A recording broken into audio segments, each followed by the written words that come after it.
What's going on, guys? BossOP6 here, back to another video, and today I'm here to do my NXT 2.0 review. And we're on the go-home show. Does TakeOver stand and deliver? Well, not TakeOver, it's just stand and deliver. But as a go-home show, I mean, it's better than Raw, but at the same time, this was still kind of a cluster. So, let me know down in the comment section below what you guys thought about this show. Imperium make their entrance, and then MSK and LA Knight attack. It's Imperium versus MSK and LA Knight. Nash Carter was getting booed. There's a reason. Kimberly, aka Nash Carter's, I'm assuming ex, has, how should I say this? He's, being, well, I'm trying to think of the words as to put it. Basically, she's been hiding the fact that Nash Carter abused her.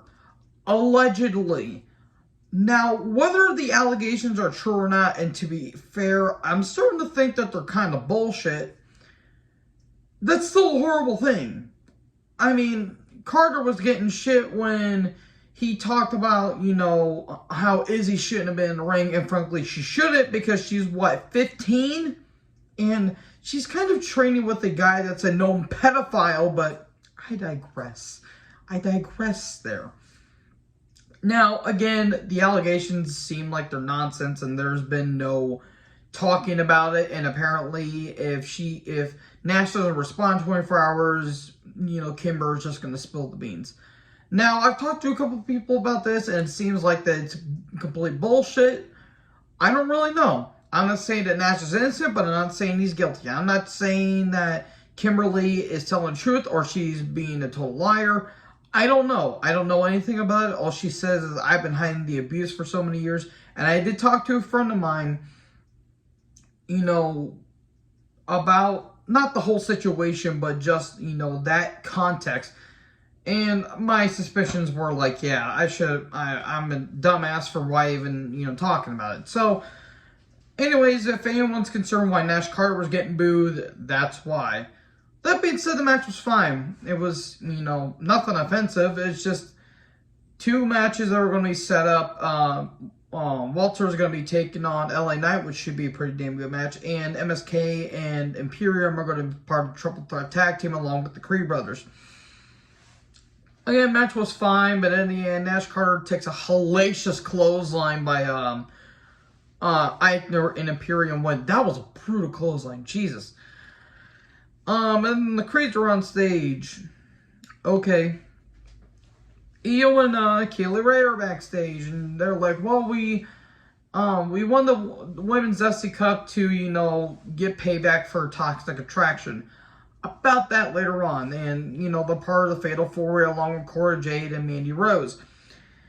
And, you know, Kaylee talks about how she's the longest reigning NXT UK Women's Champion, and you know, Io's been Women's Champion before.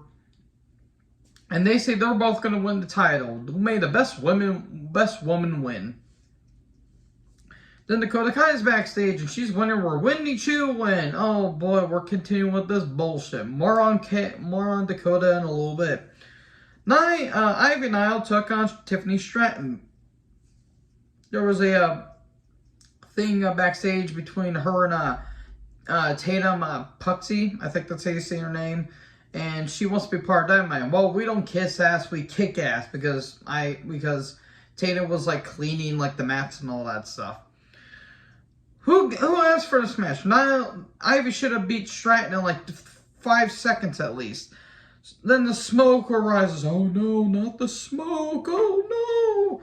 And then Saray shows up, and Ivy wins with the Dragon Sleeper. Cool, don't care. This feud is continuing.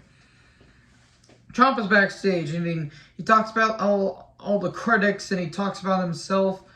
And he says, I've been doing this for so many years, and talks about Tony, you know, D'Angelo. It says, we're gonna steal the show, we're gonna kick each other's ass. And Ciampa puts up the chair, and it says, November 9th, 2015, April 2nd, 2020. 2022, actually.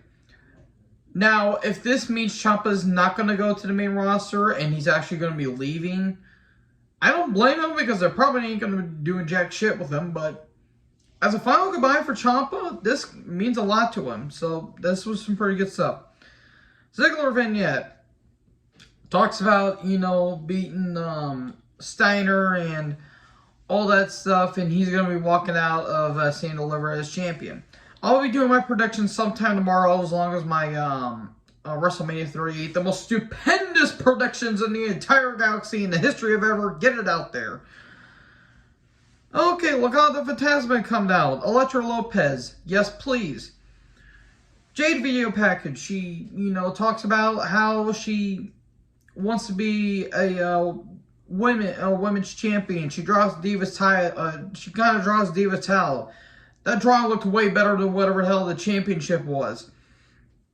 And talks about, Kaylee Ray's the most dominant woman in NXT UK, and Io's the most dominant women in the NXT women's division. And she says, oh, Mandy doesn't care about that. She only cares about herself. And she did write the quote, climb the ladder, kid, make yourself famous. I think it's something like that. The famous quote that JR shouted when Jeff Hardy took on Undertaker in that great ladder match in 2002. I will admit that's probably one of JR's best calls in my opinion. Okay. Legado del Fantasma took on Briggs and Jensen. And a feud I could have given less of a shit about, and I did not give a flying flop about this match. I did not care. They won with the high-low. Briggs and Jensen do. Hooray! And the former Tester Price, a.k.a. Fallon Henley, I almost forgot her name. She attacks Elektra. Man, I never thought I'd get to see Elektra. Never mind, I'm not saying that. Okay, Briggs and Jensen win. Cool, this amounted to no one.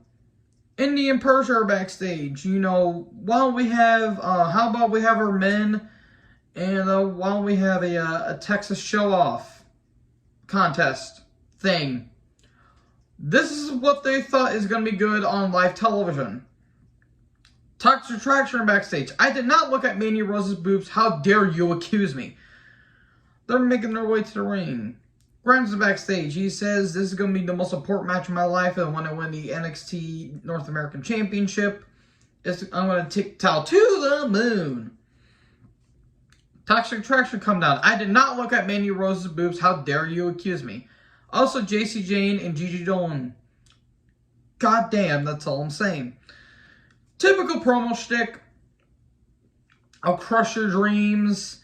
Mandy says, I'll crush your dreams, Cora. I'll send Io packing, and I'll put Kayla Ray back underneath the bridge where she belongs. And we're walking into St. Oliver as champions, or we're walking out as champions. And all that good stuff. And then Dakota Kai comes down. She's starting to fight them off. And then here comes Raquel Gonzalez. She's magically back. She's been gone. She was out of action for 4 weeks? Something like that, because she got injured. And during the promo, I think Gigi spilled things that belong to Wendy Chu and all that stuff. So Gonzalez and Kai attack, and now they're all of a sudden reunited, and they're having a women's tag title match next week. Okay, quick question. Why didn't you give the title opportunity to Raquel and Io? Or not Raquel and Io, Ray and Io. They won the Women's Dusty Cup. Why didn't they get the title shot?